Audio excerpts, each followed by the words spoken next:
ইউরোপের দেশ ইতালি বরাবরই ইউরোপগামী প্রবাসীদের প্রথম পছন্দ। তাই তো প্রতি বছর বিপুল সংখ্যক মানুষ ইতালিতে যায়। তবে যারা বৈধভাবে যেতে পারেন না তারা বেছে নেন অবৈধ উপায়। তাই তো ইতালি সরকার এবার বড় ঘোষণা দিয়েছে প্রবাসীদের জন্য। শ্রমিক সংকট মোকাবেলায় নতুন করে 5 lakh work permit visa issue করবে ইতালি।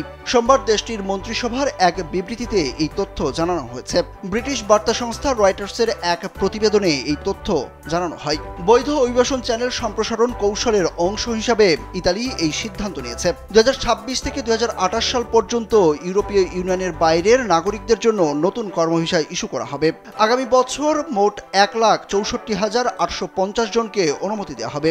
এরপর ধাপে ধাপে 2028 সালের মধ্যে মোট 4,97,550 জন নতুন কর্মভিসায় ইতালি যেতে পারবেন। প্রায় 3 বছর আগে ডানপন্থী জোটের প্রধান হিসাবে দায়িত্ব গ্রহণের পর থেকে প্রধানমন্ত্রী জর্জিয়া মেলোনি ভিসা নীতি সহজ করে আসছেন। বিপুল বিদেশি শ্রমিক নিয়োগে এটি তার দ্বিতীয় পদক্ষেপ। সরকার এরই মধ্যে 2023 থেকে 2025 সালের মধ্যে 4,50,000-এরও বেশি অভিবাসীর জন্য পারমিট ইস্যু করার সিদ্ধান্ত নিয়েছে।